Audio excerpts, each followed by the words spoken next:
और रोज वो सवेरे 3 बजे उठ के बिस्तर से नहाने चले जाते सरयू जी, और नहा के 4 बजे तक वापस आ जाते। वहां से 2-2.5 किलोमीटर था, तो पैदल जाना पैदल आना। तो वो हमारी साथ रहा करते थे, साथ में ही। वो 2 कदम दूर उनका बिस्तर था, 2 कदम पीछे हमारा बिस्तर था। साथ में सोते थे, वो वहां सोते हम यहाँ सोते। वो 3 बजे उठ के चले जाते, 4 बजे आते। जब हमारी नींद खुलती 4, 4:30, 5 बजे, तो वो भजन करते। अब ऊपर ठंडी चलती ना, तो कंबल ढक लेते और अंदर अंदर सीताराम सीताराम सीताराम सीताराम सीताराम सीताराम सीताराम जपते। तो उनको देख देख के फिर हमें लगा कि यार, जब ये हमारी उम्र के हैं, इतना भजन कर रहे हैं। उस समय हमारा विद्यार्थी जीवन था, भागवत नहीं करने का सौभाग्य तब मिला था, बहुत कम करते थे कभी कभी, तब विद्यार्थी थे, पढ़ते थे। तो हमें भी लगा कि ये भजन कर रहे हैं तो हम क्यों नहीं करें। फिर हमने भी व्रत लिया। आप लोग एकादशी, द्वादशी, पूर्णिमा वाला करते होंगे, हम शायद ये वाला नहीं कर पाते। हमारी एकादशी तो ऐसी रहती है कि हमारे जो भैया लोग हैं, वो हमें जो खाने को दे देते हैं हम वो खा लेते हैं। आज वो बताएंगे कि आज एकादशी है तो आज ये नहीं खाना, ठीक है भैया, नहीं खाएंगे। हाँ, तो हमने एक व्रत लिया था अयोध्या में। वो व्रत क्या लिया था? हमने उनको देख के व्रत लिया कि जब ये 3 बजे उठ के चले जाते हैं और 4 बजे नहा के आते हैं और माला जपते हैं भगवान का नाम, तो अब मैं भी सरयू जी रोज नहाऊंगा। बड़ी ठंडी थी और विद्यार्थी जीवन था। मैंने व्रत लिया कि अब रोज जितने दिन अयोध्या में रहूंगा, एक भी दिन नागा नहीं होगा, रोज सरयू स्नान करने का मैंने व्रत ले लिया। और भक्तों, मैंने व्रत लिया नहीं, ठाकुर जी की कृपा से उस व्रत को निभाया। जब तक अयोध्या में था, एक भी दिन नागा नहीं हुआ, रोज सरयू स्नान करने का अवसर मिलता था। रोज पैदल जाते थे। संत जी वो 4 बजे जब आते थे तब हमारी नींद खुलती, तो हम 4 बजे उठ जाते थे। चलो तुमसे 1 घंटा बाद ही पहुंचेंगे भगवान के द्वार। तो 4 बजे उठते थे हम, फिर जाते थे तो 4:30 बजे तक पहुंच जाते सरयू जी। दौड़ के जाते, यहाँ से दौड़ लगाते तो सीधे 2.5 किलोमीटर दूर जाके सरयू जी में रुकते। और वहां रुकते तो दौड़ने में शरीर गर्म होता, तो थोड़ा सा 2 मिनट बैठ जाते। किसी ने कहा कि बैठ जाया करो, डायरेक्ट पानी में नहीं घुस जाया करो, नहीं बीमार पड़ जाओगे। तो हम 2 मिनट रुक जाते, शरीर नॉर्मल हो जाए। फिर जाके बढ़िया डुबकी लगाते सरयू जी में 4:30 बजे, और फिर वहां से पैदल दौड़ते हुए आते। और फिर बाद में आकर के थोड़ा सा उनकी देखा देखी हम भी माला जपते, हम भी भगवान का भजन करते। बस पहले तो देखा देखी थी, बाद में फिर वो आदत हो गई, फिर मुझसे आनंद आने लगा। फिर आपके बीच में बैठा दिया ठाकुर जी ने। अच्छे लोगों को देखोगे तो अच्छा रंग चढ़ेगा, मेरा कहने का अर्थ ये। और जब अच्छे लोगों को देखो और अच्छा रंग चढ़े, तो उसी रंग का व्रत धारण कर लो कि अब तुम्हें रोज ये व्रत से, नियम से करना। रोज सरयू जी स्नान करना है, रोज बिहारी जी का दर्शन करना है, रोज तुम्हें एक कम से कम एक माला जपनी है, कम से कम रोज भगवान, एक गरीब व्यक्ति को रोज भोजन दान करना है।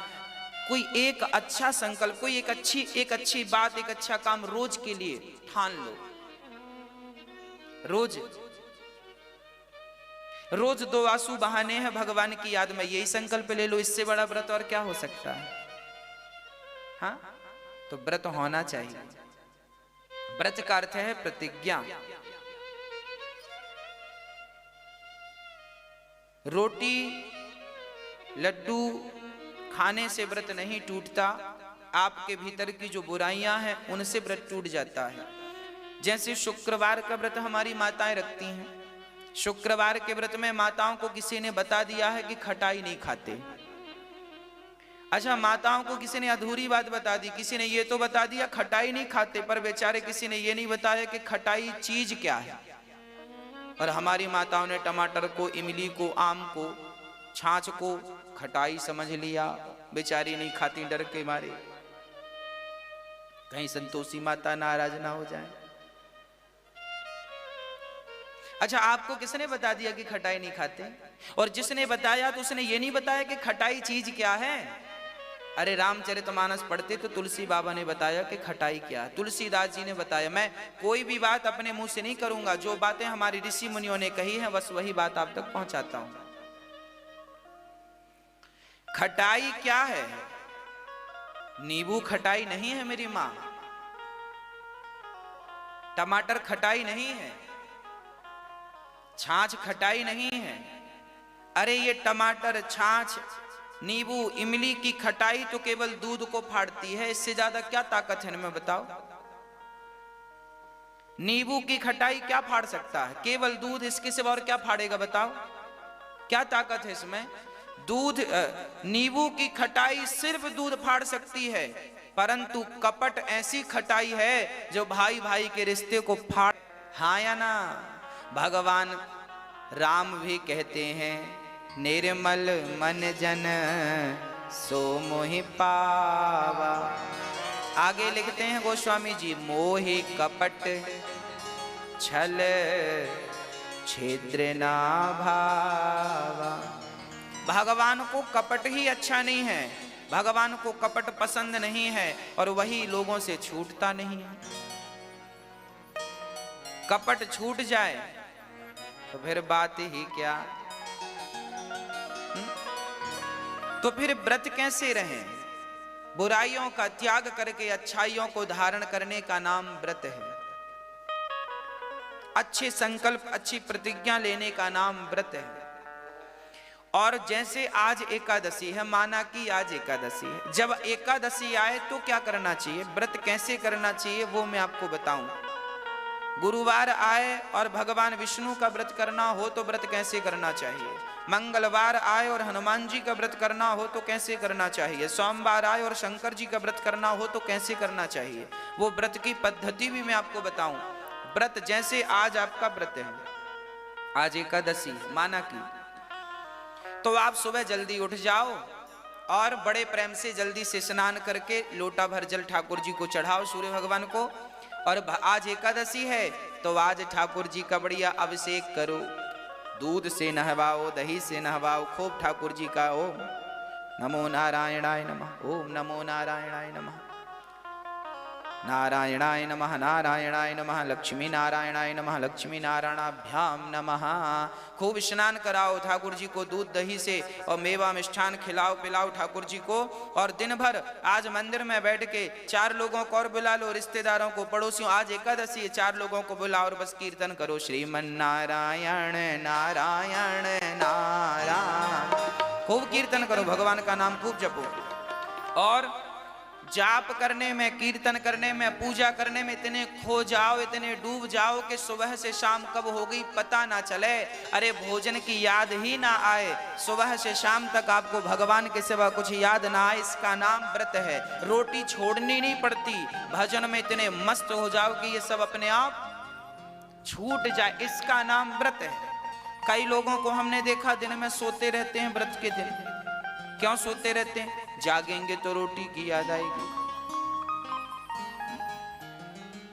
बाकी दिन जितना नहीं खाते लोग, व्रत के दिन उतना खा जाते हैं। व्रत के नाम पर बड़ा खा लेते हैं लोग, और महंगा महंगा खाते हैं।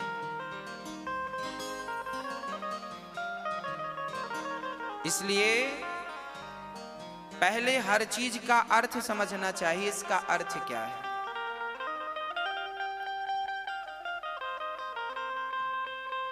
भगवान का चिंतन, भगवान के भजन में इतने डूब जाओ कि कुछ याद ही ना रहे। अरे लड़की का विवाह जब होता है ना, तो बाप के पांव में कांटा भी लग जाए तो उस कांटे की चुभन उसे पता तब चलती है जब बेटी विदा हो जाती है। हाँ या ना? बाप नंगे पांव काम करता है, ये सामान लाना, वो करना, यहां जाना, वो करना। बाप के पांव में दर्द कब होता है? जब बेटी घर से, जब तक विदा नहीं होती तो पांव में दर्द नहीं होता। क्यों दर्द नहीं होता? क्योंकि पिता अपने काम में, बेटी के विवाह में इतना मग्न था, इतना डूबा था कि उसे अपने पांव का दर्द भी नजर नहीं आया। वो तो जब कुर्सी में बैठा आराम से, बेटी विदा हो गई, अब काम नहीं है, तो फिर दर्द शुरू हुआ। उसी प्रकार भगवान के भजन में इतने मस्त हो जाओ, इतने मस्त हो जाओ कि आज भूख प्यास बिल्कुल ना लगे, भगवान के भजन में डूबे रहो, इसका नाम व्रत है। ना तो रोटी की याद आवे ना पानी की, बस भगवान के चिंतन में डूब जाओ, भगवान के भजन में सुबह से शाम तक।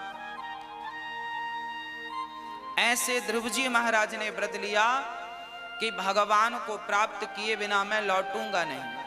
आप भी ये संकल्प ले सकते हैं कि हमें भगवान का दर्शन करना है, और आप भी भगवान की प्राप्ति के लिए आपको कुछ नहीं करना, ना भगवान की प्राप्ति के लिए ना पत्नी को छोड़ना, ना परिवार को छोड़ना, केवल भगवान से प्रेम बढ़ाना है। अब प्रेम कैसे बढ़ाना है वो आप लोगों को आता है। प्रेम करना तो सीखा ही होगा बचपन में। हाँ, माँ से प्रेम किया, फिर भाई से प्रेम किया, फिर पत्नी से प्रेम किया, फिर बच्चों से प्रेम किया, फिर मकान दुकान से प्रेम किया। इन सब से प्रेम कर सकते हो तो बिहारी जी से प्रेम नहीं कर सकते? आप लोगों को प्रेम करना आता है कि नहीं?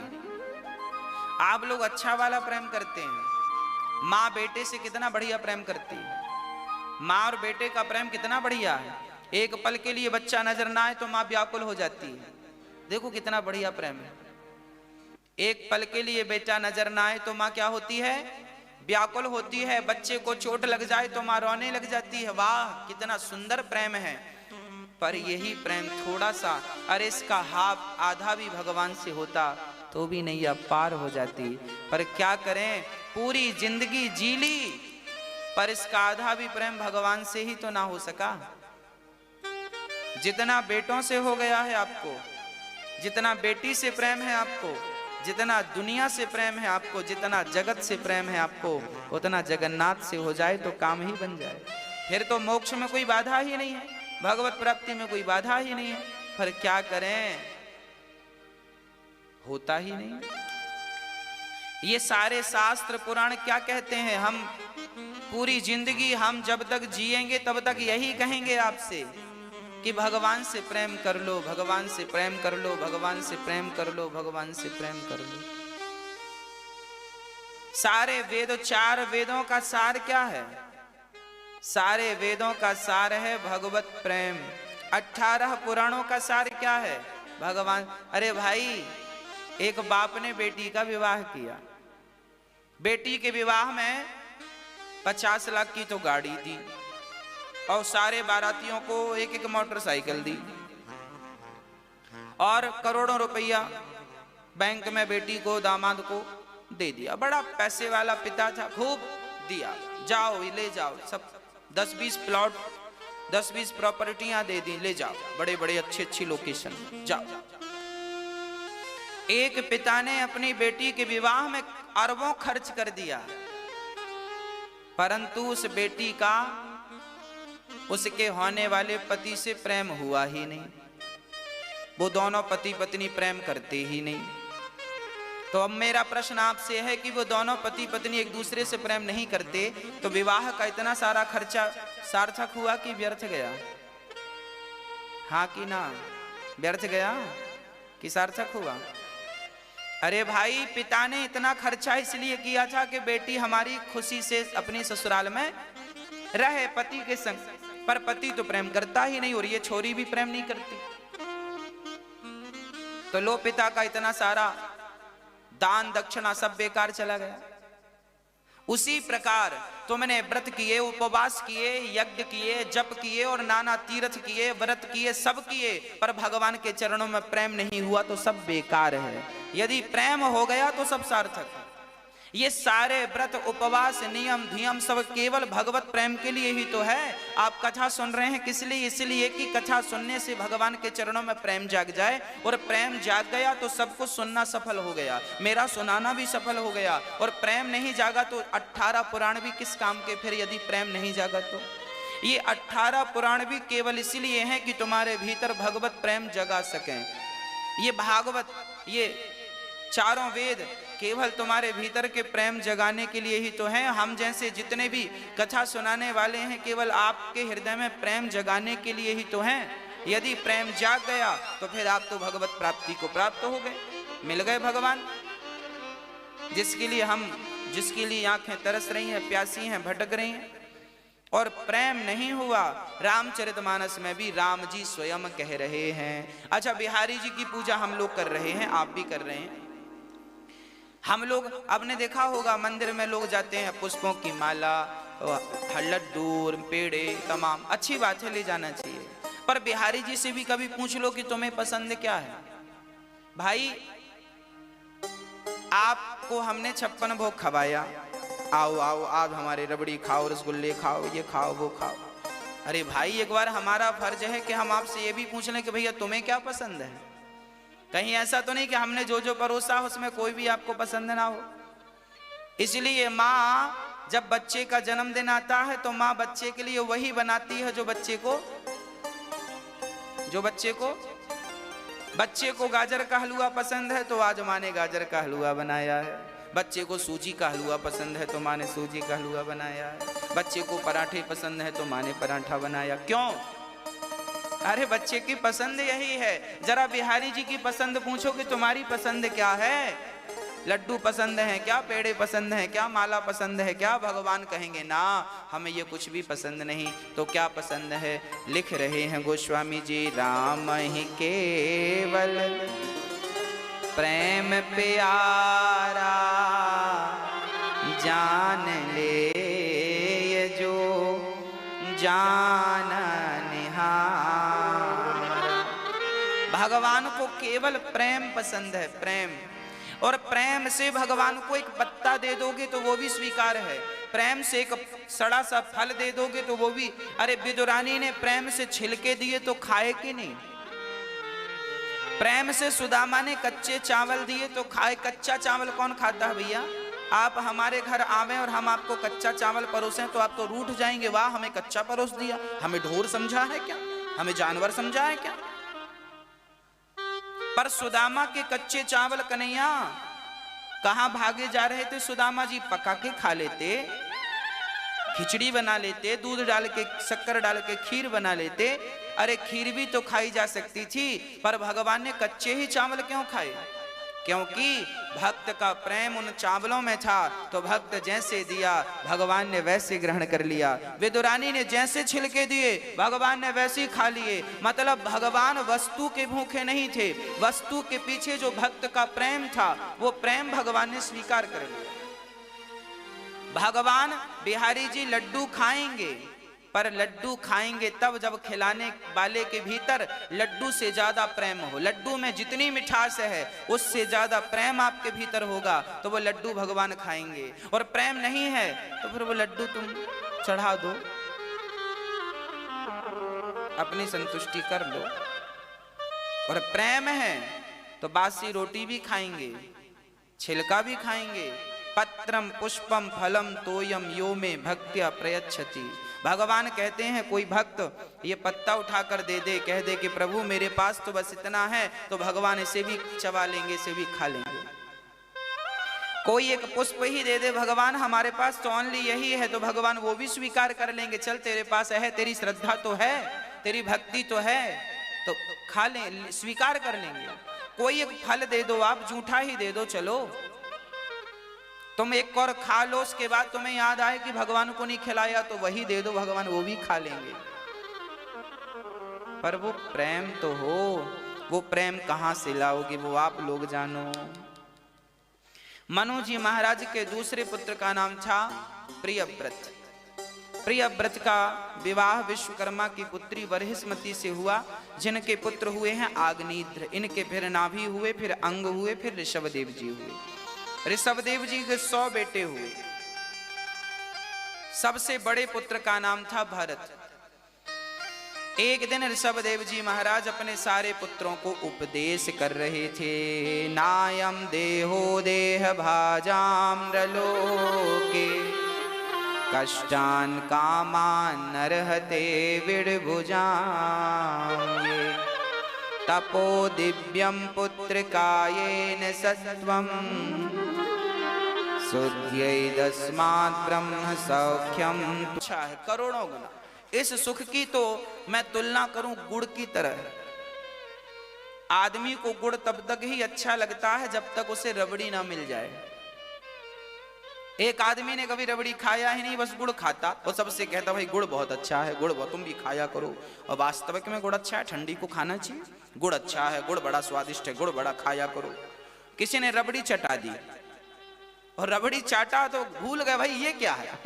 अरे तू बोला वही लाना कल वाली, अब वो दूसरे दिन नहीं लाए। अरे वो कल वाली कहाँ? अरे तेरे पास तो गुड़ है। नहीं नहीं गुड़ नहीं, वो वाली दिखाओ, वो कहाँ है? जो कल चटाई थी तुमने, कहाँ है? अब वो उसको, अब लो भूल गया कि गुड़ भी कुछ होता, वो रबड़ी के पीछे भागने लगा।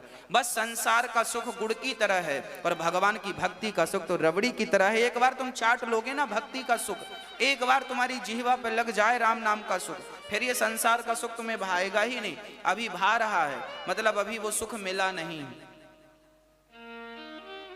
अभी वो आनंद वो प्राप्त नहीं हुआ। मिल जाए तो इसे छोड़ना नहीं पड़ता। मैं कभी ये नहीं कहता कि तुम ये छोड़ दो वो छोड़ दो फलाना ना, मैं कभी ये कहता कि पत्नी छोड़ो ना, परिवार छोड़ो ना, मैं कभी ये नहीं कहता कि तुम पत्नी छोड़ दो, पति छोड़ दो, घर छोड़ दो। मैं ये कहता हूं सबके बीच में रहो। और हम इस बात पर यकीन रखते हैं कि जब आम का फल कच्चा होता है तो वो वृक्ष को पकड़ के रखता है, और वही आम जब पक जाता है तो वृक्ष से छुड़ाना नहीं पड़ता, वो अपने आप। बस जिस दिन मेरी माँ आप घर में रहती रहती पक गई, आपकी भक्ति पक गई, तुम भक्ति घर से ही स्टार्ट करो और घर में रहते रहते भगवान में मन लगाओ, भगवान से प्रेम करो। जब भगवान से प्रेम करते करते तुम्हारी भक्ति पकने लगेगी, पक जाएगी, तो संसार में फिर तुम्हें ना बेटी छोड़ना पड़ेगी, ना बेटा, ना पत्नी, ना पति, छोड़ना कुछ नहीं पड़ेगा, सब अपने आप छूट जाए। हम भी आपके हैं और बस उन्हीं के भजन में लग जाओ, कुछ अपना समझो मत। गलती तो तब होती है आपसे जब आप सबके मालिक बन के बैठ जाते हैं, मैं इसका मालिक हूं, ये मेरा है, ये मेरा है। कुछ भी अपना मत समझो, है सब तुम्हारा, पर मैं का ये जो अहंकार है ये डिलीट कर दो। मैं इस बच्चे का बाप हूं, मैं इस बच्चे का पिता हूं, ये जो मैं का अहंकार है कि तुम ही इसके बाप हो, ये जो अहंकार है बाप वाला, ये डिलीट कर दो और उस बाप की जगह भगवान को बिठा दो। प्रभु जी तुम ही इसके पिता हो, मैं तो कुछ नहीं हूं। अपने आप को आप हटा दो वहां से, फिर देखो मैं इस घर का मालिक हूं। अपने आप को हटाकर उस जगह पर, उस स्थान पर भगवान को बिठा दो। प्रभु ये घर आपका है, ये फैक्ट्री आपकी है, ये दुकान आपका है, ये बिजनेस आपका है, ये व्यापार आपका है, बस आप न्यूट्रल हो जाओ ना। क्यों गियर में फंसे पड़े हो? गाड़ी तब तक ही तो भागती है जब तक गियर में होती है, न्यूट्रल होती है तो खड़ी हो जाती है। पार्किंग में खड़ी है ना, आगे ना पीछे खड़ी है। तो आप भी जो गियर में फंसे पड़े हैं, 1 नंबर 2 नंबर 3 नंबर 4 नंबर, हाँ, न्यूट्रल पार्किंग मूड में डाल दो अपने आप को, साइलेंट। सब बिहारी जी का, मेरा कुछ नहीं, मैं नहीं, मेरा नहीं, यह तन किसी का है दिया, जो भी मेरे पास है वह धन किसी का है दिया। जब देने वाला वही है तो मैं क्यों डींगे मारूं कि मैं ये मैं ना। साइलेंट, चुप, न्यूट्रल। श्री भरत जी महाराज को पिता का उपदेश चढ़ गया और भरत जी महाराज घर से, उनके ऋषभदेव जी तो भगवत भजन करते हुए चले गए, 9 बच्चे योगेश्वर हो गए। भरत जी महाराज अपना घर परिवार छोड़ के गंडकी के तट पर चले गए। श्री भरत जी महाराज गंडकी के तट पर गए और संसार छोड़ के, पत्नी पुत्र का मोह छोड़कर जंगल गए और बस भगवान का ध्यान करने लगे। नारायण नारायण नारायण नारायण, भगवत भजन करने लगे। तभी भरत जी से गलती हो गई कि भरत जी एक दिन नदी में स्नान करने गए तो वहां एक मृगी का बच्चा बह रहा था। मृगी ने पानी में ही बच्चे को जन्म दे दिया। तो वो बच्चा पानी में बहता जा रहा था, बस मरने वाला था। तो भरत जी की नजर पड़ गई तो भरत जी उस मृग के बच्चे को बचाकर अपनी कुटिया पर ले आए। देखिए कुटिया पर ले आए, यहां तक तो बढ़िया था, पर अब भरत जी से गलती ये हो गई कि भरत जी उस मृग के बच्चे से प्रेम करने लग गए। मेरा मृग, मेरा मृग, उसी के संग बैठे हैं, उसी को खिला रहे हैं। अब भजन वजन सब छूट गया। मृग मृग मृग को चराते हैं, मृग को घुमाते हैं, मृग के संग बैठते हैं, मृग से बातें कर। जंगल में कोई था नहीं, मृग से नेह कर लिया। अंत में जब मृत्यु का समय आया तो भरत जी उस मृग को देखते देखते देखते देखते मर गए, प्राण निकल गए। और जब प्राण निकले तो यमराज ने कहा कि आप मृग को देखते देखते आए हैं, इसलिए अब आपको मृग की योनि में जाना पड़ेगा। अंते यामति सागति, आप लोगों से प्रार्थना है कि आप लोग भी मरने के पहले मन ना लगा लेना किसी में, क्योंकि जहां मन लगाओगे वही दुर्गति होनी है आपकी। मरते समय मन स्त्री में लगेगा तो आपको स्त्री बनना पड़ेगा, मरते समय मन पुरुष में लगेगा तो पुरुष बनना पड़ेगा, मरते समय मन कुत्ते में लगेगा कुत्ता बनना पड़ेगा, मन जहां लगेगा वहां जाना पड़ेगा। इसलिए मरते समय बिल्कुल बिल्कुल बिल्कुल मन को हटा देना।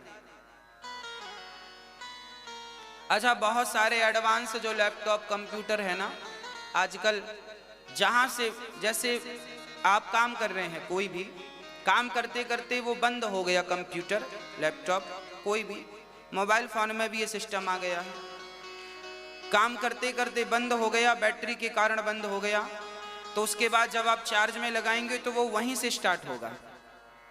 हाँ या ना? एडवांस टेक्नोलॉजी है। पहले ऐसा नहीं था, पहले शुरू से स्टार्ट होते थे। अब क्या हो गया है कि लैपटॉप में आप काम कर रहे हैं और वो बंद हो जाएगा तो आप चार्जर बैटरी चली गई, आप ध्यान ना दे पाए, बंद हो गया। अब क्या हुआ, अब आप चार्ज में लगाएंगे तो वो वहीं से स्टार्ट होगा। हाँ कि ना? हाँ, बस आपका मरते समय मन जहां लगा है तो दूसरा जन्म वहीं से स्टार्ट होगा जहां इस जन्म में आखिरी बार मन लगा था। कंप्यूटर वहीं से चालू हुआ जहां से बंद हुआ था। बस ईश्वर भी यही है, आपका मनी राम मन आखिरी समय जहां है, गति वही है, अंतयामति सा गति। इसलिए मरते समय मन को सबसे हटा लो, लैपटॉप बंद हो उसके पहले काम धाम पूरा करके सेव कर लो फाइल और अपनी गैलरी में आ जाओ, बढ़िया बाहर आ जाओ। हाँ, ताकि वहां से आप फिर किसी भी फंक्शन में जा सकते हैं। आप भी मरने के पहले सब वापसी कर लीजिएगा, पत्नी से मन हटा लीजिएगा, पुत्रों से मन हटा, सबसे बिल्कुल अपने वापसी आ जाइएगा ताकि आपका मोक्ष हो जाए। और यदि मन बेटे में लगा रहा तो लो भैया, बेटे के ऊपर मन लगा रहा, आप फिर तुम किसी के बेटे बन के आओ, फिर तुम झंझट में पड़ो। इसलिए बिल्कुल साइलेंट, मन कहीं ना लगे, बस मरते समय भगवान में मन लगाओ। इसलिए मरते हुए आदमी को गीता सुनवाई जाती है, इसलिए सुनवाई जाती है ताकि गीता के शब्द सुने और उसका यहाँ वहां मन लगा हो तो हट जाए। पर आजकल उल्टा है, जब मर जाता है तब गीता सुनवाते हैं। अब कैसे सुनवा रहे हो भैया? मरने के पहले गीता इसलिए सुनवाई जाती है कि यहां वहां से मन हट जाए। भरत जैसे ज्ञानी का मन लगा तो भरत जैसे ज्ञानी को मृग बन के आना पड़ा। जंगल में लगी आग तो भरत जी मृग बन के आए थे, अब वो मृग बने थे, आग लगी तो उसमें जल गए, फिर तीसरा शरीर मिला उन्हें मनुष्य का। भगवान ने कहा कि तुम्हें एक मौका और देंगे मनुष्य बनाने का, अब तुम गलती ना करना नहीं तो गति बिगड़ जाएगी। अब भरत जी मृग बन के गए, उसके बाद मनुष्य बनकर आए। अब भरत जी बिल्कुल चुप रहते हैं, किसी ने गाली दी तो कोई उत्तर नहीं, किसी ने स्तुति की तो कोई उत्तर नहीं, बड़े चुप रहते हैं, गुमसुम रहते हैं, ना पढ़ते हैं ना लिखते हैं, कुछ भी काम भरत जी नहीं करते। भरत जी को पता है कि पिछले जन्म में मृग के चक्कर में गति बिगड़ गई थी, इस जन्म में भी गति ना बिगड़ जाए, इसलिए तब के खाए, तब खाई तो खाई, अब खाए तो राम दुहाई, अब नहीं करेंगे गलती। दूध से जली हुई बिल्ली भी छाछ को फूक फूक के हाँ खिलाई, पकवान खिलाई। भरत जी बोले वाह बढ़िया खिला रहे हो, खिला रहे। भरत जी खूब खाए। अरे भरत जी तो बिल्कुल साइलेंट थे, जो मिल जाए खा लेते हैं। खाया और माला पहनाया गले में। भरत जी को कोई ने खिलाया तो खा लिया, माला पहनाया तो माला पहन लिया। अब उन्होंने कहा चलो सिर झुकाओ, तुम्हारी बलि चढ़ाएंगे। तो भरत जी ने सिर भी झुका दिया। ये नहीं कि नहीं नहीं, नहीं हमें मत मारो, काहे नहीं मारो, मारेंगे। भरत जी ने बिल्कुल खुशी से सिर झुका दिया, मार दो। अरे भाई देखो, जीवन में ना भयभीत नहीं होना चाहिए। तुम अपना सिर झुका दो, मौत होगी तो नहीं झुकाओगे तो भी मारे जाओगे, और मौत नहीं होगी तो झुका दिया है तो भी नहीं मारे जाओगे। कई बार एक्सीडेंट होता, हम सुनते हैं कि एक प्लेन क्रैश हो गया, गिर गया, प्लेन के सारे यात्री मारे गए पर कुछ रह गए। क्यों रह गए? जब सारे मारे गए थे तो ये भी नहीं पड़ जाते, क्यों रह गए? मतलब मारने वाला भी भगवान है और बचाने वाला भी भगवान है। मैंने पढ़ा था एक शिप के बारे में, समुद्र में डूबी थी, सबसे बड़ी थी, कोई नाम था, 1914 की बात थी। हाँ, टाइटैनिक नाम था उसका। उसमें 1500 लोग, लगभग 1500 लोग मारे गए थे, पर कुछ उसमें भी बच गए थे। हाँ जी, टाइटैनिक जहाज था, पानी में डूबा था, लगभग 1914 की बात है ये, लगभग, कंफर्म नहीं कह सकते, लगभग 1914 की बात है ये। टाइटैनिक में बहुत सारे यात्री सवार थे, बड़ा सुरक्षित जहाज बनाया था बनाने वाले ने। लोग यात्रा पर थे, पानी बर्फ की चट्टान से टकरा गया, एक्सीडेंट हुआ, 1500 लोग समुद्र में डूबकर मर गए, पर उसमें भी कुछ बचाए गए, कुछ मतलब 1 या 2। अब प्रश्न ये खड़ा है, जब 1500 मरे थे तो फिर 1-2 भी मर जाते, 1-2 क्यों बच गए? क्योंकि मारने वाला है भगवान, बचाने वाला है भगवान। बाल न बांका होता उसका, बाल न बांका होता उसका, जिसका रक्षक दया निधान। अहंकार करें, जो रचे हैं वही चला रहे, और हम तो यात्रीगण हैं। आज इस स्टेशन में हैं, कल उस स्टेशन में रहेंगे, है ना। परमात्मा ट्रेन की तरह है, ट्रेन तो परमानेंट चलेगी अपने रास्ते से। अब यात्री जो कल बैठा था वो आज नहीं बैठेगा, जो आज बैठा है वो, यात्री बदलते रहते हैं, ट्रेन कहाँ बदलती है, ट्रेन तो वही है। ईश्वर तो ट्रेन है और हम उसमें सवार यात्रीगण हैं, तो आज हैं कल रहेंगे नहीं, इसका भरोसा नहीं है, तो अहंकार किस बात का करें? जब हमारा ही भरोसा नहीं तो अहंकार किस बात का? इसलिए श्री भरत जी महाराज,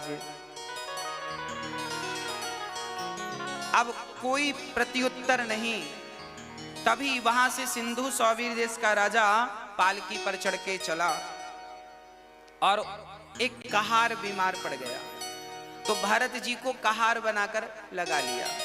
अब भरत जी कहार बन के चल रहे हैं, रास्ते में चींटी थी, भरत जी को लगा पांव रख दूंगा मर जाएगी, तो भरत जी छलांग लगाते हैं। अच्छा, भरत जी के कंधे पर रहुगण की पालकी, सिंधु सौवीर देश का एक राजा था, बड़ा अहंकारी था, कपिल देव जी के पास जा रहा था। आज कपिल भगवान के आश्रम में पहुंचे, उसके पहले भरत जी से भेंट हो गई और भरत जी को पालकी कंधे पे रख के चलनी पड़ी। ये राजा रहुगण वही है पिछले जन्म का मृग, इस जन्म में राजा बन के आया है, क्योंकि उस मृग को संत की संगत मिल गई ना। देखिए क्या हुआ, भारत का मन एक मृग में लगा था कि नहीं, तो भारत जी का मन लगा था उस मृग में, तो भारत जी तो बन गए मृग, और उस मृग का मन लग गया था भरत जी में, तो वो मृग बन गया राजा रहुगण जो सत्संग करने जा रहा है। आपका मन जिसमें लगा है आपको वो बनना पड़ेगा।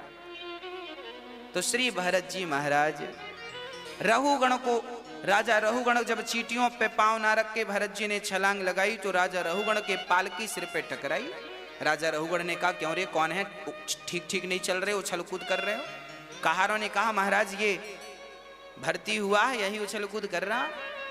तब भरत जी को उनके कहारों ने डांटा, ए भाई ठीक चलना, गलती ना करना, नहीं दंड मिलेगा। अब की बार भरत जी ने देखा फिर चींटियां हैं, तो भरत जी ने फिर छलांग लगाई, और ऐसी छलांग लगी कि राजा रहुगण के मस्तक से रक्त गिरने लगा, रक्त की धार। अब तो पर्दा हटाकर राजा रहुगण आग बबूला हो गया। मूर्खो, जानते नहीं मैं कौन हूं? कौन है? कहारों ने कहा महाराज ये है। अब रहुगण का पूरा गुस्सा भरत जी पर फूट पड़ा, बहुत डांट लगाई। बड़ा दुबला पतला है, मेरा भार नहीं उठा सकता, राजा हूं मैं, अभी तुझे मौत के घाट उतार दूंगा, मृत्यु दंड दूंगा।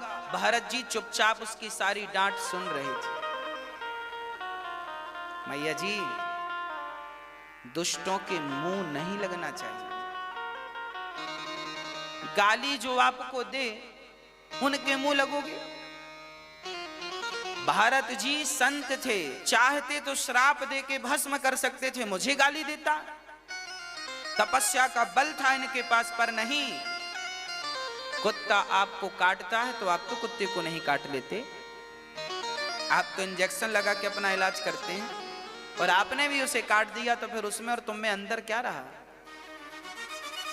श्री भरत जी महाराज आज चुपचाप हैं, और आज भरत जी ने राजा रहुगण से कहा, त्वयोदितं व्यक्तमविप्रलब्धं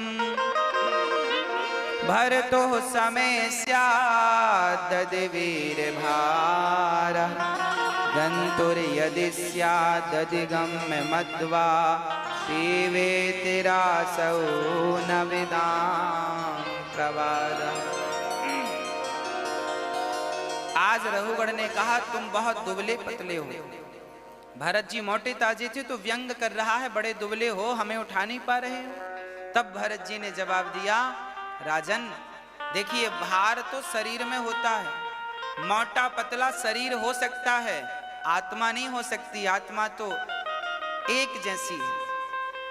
इसलिए आप जानते नहीं हैं, आप शरीर को आत्मा समझ बैठे हैं। आप डाली वैल्यू नहीं है, वैल्यू तो उस आत्मा की है। और सच्ची कहूं तो तुम शरीर हो ही नहीं, क्योंकि तुम शरीर होते तो तुम तो तब भी थे जब मर गए थे, तब भी तो तुम्हारा शरीर अवेलेबल था, उपस्थित था, आत्मा ही तो नहीं थी। इसका अर्थ क्या हुआ? हम शरीर नहीं है, हम वही आत्मा है जो निकल जाती है तो लोग कहते हैं मर गया। ये अनिरुद्धाचार्य कौन है? शरीर नहीं हूं मैं वही आत्मा हूं जिसके निकल जाने से लोग कहेंगे मर गया। मैं वही आत्मा हूं। शरीर 5 चीजों से मिलकर बना है, पृथ्वी, जल, वायु, अग्नि, आकाश। इन 5 चीजों से मिलकर शरीर बना है, और अंत में ये पांचों तत्व पांचों में जाके मिल जाते हैं। पृथ्वी तत्व पृथ्वी में, वायु तत्व वायु में, जल तत्व जल, अग्नि अग्नि में, आकाश आकाश में। बचा क्या? आत्मा बची। आत्मा जाके परमात्मा से मिल गई, आत्मा परमात्मा में। फिर प्रश्न खड़ा हुआ कि तुमने जो पाप और पुण्य भोगा था उसका फल कौन भोगेगा? यदि आत्मा परमात्मा में मिल गई, शरीर 5 तत्वों में मिल गया, तो फिर तुमने जो पाप किए हैं इसका फल कौन भोगेगा? जो पुण्य किए हैं इसका फल कौन? फिर क्यों करता है आदमी पाप और पुण्य? क्यों डरता है पापों से? क्योंकि पाप और पुण्य भोगने वाला भी कोई है तुम्हारे भीतर। कौन भोगता है? आपके भीतर के पाप कौन भोगेगा? पुण्य कौन भोगेगा? बताओ, आप बताओ जल्दी से सोच के, फिर हम बताएंगे कौन भोगता है। हमारे भीतर एक चीज और है, मोबाइल में, मोबाइल तो है, सिम है, एक तीसरी चीज और होती है जिसे हम मेमोरी कार्ड कहते हैं। मेमोरी होती है कि नहीं? आपने मोबाइल से कोई चीज, आपने फोटो क्लिक की तो फोटो जाके सेव कहाँ होती है? चाहे फोन की मेमोरी हो, चाहे मेमोरी कार्ड होगी तो मेमोरी में। फोन के अंदर भी इंटरनल मेमोरी होती है, होगी सेव मेमोरी में ही। मोबाइल का कैमरा फोटो को क्लिक कर सकता है, सेव नहीं कर सकता। सेव तो मेमोरी में होती है। वीडियो बन सकती है पर वीडियो सेव तो होगी मेमोरी में। ये कैमरे लगे हैं, कैमरे में भी किनारे एक मेमोरी पड़ी रहती है, मेमोरी में सारा डाटा सेव हो जाता है। हाँ जी, बस इसी तरह तुमने जो पाप और पुण्य किया है ना, ये तुम्हारी मेमोरी में सेव हो रहा है। ये मेमोरी क्या है? तुम्हारा सूक्ष्म शरीर, जिसे हम देखो तुमने गलती की तो तुम्हें पाप का दंड भोगना पड़ा। जब आदमी मर के जाता है तो भगवान हिसाब किताब करते हैं, कितना पुण्य किया कितना पाप किया। यमराज पूरा हिसाब लगाते हैं, इन्होंने 5 किलो पाप किया है, 100 ग्राम पुण्य किया है। 5 किलो पाप और 100 ग्राम, तो पहले पाप ज्यादा है ना, 5 किलो निकले। अच्छा, आपके कितने पाप निकलेंगे जब हिसाब होगा, बताओ? 5 किलो ही निकलेंगे कि कुछ कम भी निकलेंगे? कितनी उम्मीद है आपको? हाँ, कुछ कम ज्यादा होंगे कि 5 ही निकलेंगे? 10 तो नहीं निकलेंगे? निकलेंगे। कुछ लोग कह रहे हैं ज्यादा की उम्मीद है महाराज जी, ज्यादा उम्मीद है। हाँ? हम तो कहते हैं भगवान आपके एक रत्ती पाप ना निकले, पर हिसाब किताब होगा तो आप लोग ना अभी खूब मौज कर रहे हो। हाँ, खूब कपट चल रहा है, छल चल रहा है, झूठ चल रहा, पर ठहरो ठहरो, मिलेगा, इसका भी फल मिलेगा। कर लो मनमानी, कर लो। हाँ जी, 5 किलो पाप जब निकलते हैं तो 5 किलो पाप का फल भोगने के लिए भगवान फिर मृत्यु लोक में भेजते हैं। जाओ, 5 किलो पाप तुमने किया है, अब उनका फल भोग। 5 किलो पाप खत्म कैसे होते हैं? तुम्हें मच्छर बनना पड़ता है, मक्खी बनना पड़ता है, नाली का कीड़ा बनना पड़ता है, चमगादड़ बनना पड़ता है, सुअर बनना पड़ता है, कुत्ता बनना पड़ता है, बिल्ली बनना पड़ता है, वृक्ष बनना पड़ता है, हाथी बनना पड़ता है, शेर बनना पड़ता है। सब कुछ 84 का चक्कर हमारे तुम्हारे लिए ही तो है। जैसा पाप तुमने पाप किया ना 5 किलो पाप में, तुम्हें सब बनाएंगे भगवान एक एक चक्कर। जब तुम्हारे पाप खत्म हो जाएंगे और 10 किलो किया है पाप, तो फिर 2 राउंड 84 का चक्कर 2 बार, फिर 2 बार मच्छर बनना पड़ेगा, 2 बार नाली का कीड़ा बनना पड़ेगा। और 15 किलो पाप किया तो 3 बार, 20 किलो किया तो 4 बार। वो फिर आप हिसाब लगा लेना आपने कितना किया हो, कितनी बार आपकी इच्छा है बनने की। 84 का चक्र, पुनरपि जननम पुनरपि मरणम, ये 84 का चक्र ऐसी थोड़ी है भाई 10वीं में कोई फेल हो जाए तो फिर से तो पाठ 1 पढ़ेगा, लेसन 1 पढ़ेगा, साल भर पढ़ेगा कि नहीं? और 2 बार फेल हो जाए तो 2 बार पढ़ेगा कि नहीं, लेसन 1 फिर पढ़ेगा। और 3 बार फेल हो जाए तो 3 बार पढ़ेगा। उसी प्रकार तुम्हारे जितने किलो पाप होंगे उतने चक्कर। 5 किलो में 1 चक्कर, 10 किलो में 2। अब 5 किलो पाप हैं, अब तुम्हें नाली का कीड़ा बना के फिर सब बना के अंतिम योनि है गौ माता की। आखिरी योनि क्या है? 84 लाख योनियों में आखिरी योनि है गौ माता की। गौ माता जो है वो अगले जन्म में निश्चित कन्फर्म है कि वो मनुष्य की योनि में आने वाली है, मनुष्य बनने वाली है। आखिरी योनि गौ माता की, आखिरी योनि। तो 84 का चक्कर घूमने के बाद आखिरी में गौ माता तुम सबको बनना पड़ा, हमें भी बनना पड़ा होगा, आपको भी बनना पड़ा। अब बने हैं मनुष्य, अब भैया बच के चलना, 5 किलो कहीं फिर से ना हो जाए, नहीं फिर 84 का चक्कर। और वो 100 ग्राम जो पुण्य थे ना तुम्हारे, जब तुम पूरा 84 का चक्र भोग लेते हो तो भगवान के पास फिर जाते हो, भगवान हमने 5 किलो पाप भोग ली, अब क्या करें? भगवान बोले तो तुम्हारा 100 ग्राम पुण्य था, उस 100 ग्राम पुण्य के बल पर तुम्हें भगवान फिर मनुष्य का तन देकर के संसार में भेज देते हैं। जाओ, एक और अवसर दे रहा हूं तुम्हें। इसलिए गोस्वामी जी लिखते हैं कि बड़े भाग्य मानुष तन पावा, अर्थात तुम 100 ग्राम पुण्य लेके आए हो। अच्छा, कोई 200 ग्राम पुण्य लेके भी आया है? जिनके पुण्य केवल 10 ग्राम है। जो लोग कहते हैं मैं भगवान को नहीं मानता, भगवान को नहीं मानता, ये कौन 10 ग्राम पुण्य वाले हैं? ये भगवान को नहीं मानते। जिनके 200 ग्राम पुण्य हैं, जिनके पुण्य अधिक होते हैं, वही भगवान पर विश्वास रखते हैं, वही सत्संग करते हैं, वही भगवान का भजन करते हैं। अरे जिनके थोड़े से पुण्य थे, उन्होंने भगवान के कृपा से मनुष्य का तन पा तो लिया, पर थोड़े से पुण्य होने के कारण भगवान का मनुष्य का तन तो पा लिया, पर भगवान में मन नहीं लगा, अभी भी भोगों में मन लगा हुआ। जिनका मन भोगों में लगा हुआ है, स्त्री सुख में लगा हुआ है, पुरुष सुख में लगा हुआ है, पैसों के सुख में लगा हुआ है, इसका अर्थ यही है कि इनके पुण्य केवल 10 ग्राम थे। इनके इतने पुण्य थे कि भगवान ने इन्हें मनुष्य का तन तो दे दिया और मनुष्य का तन मिला तो पिछले जन्म में कुकर सूकर बने थे तो भोग भोग रहे थे, तो इस जन्म में भी इनका मन भोग में तुरंत लग गया, बिना सिखाए सीख गए। जिनका पुण्य अधिक होता है, याद रखना, आप जितने लोग यहाँ बैठे हैं आप जरूर अधिक पुण्यात्मा होंगे, तभी तो कार्तिक के महीने में श्रीधाम वृंदावन का वास आपको मिला और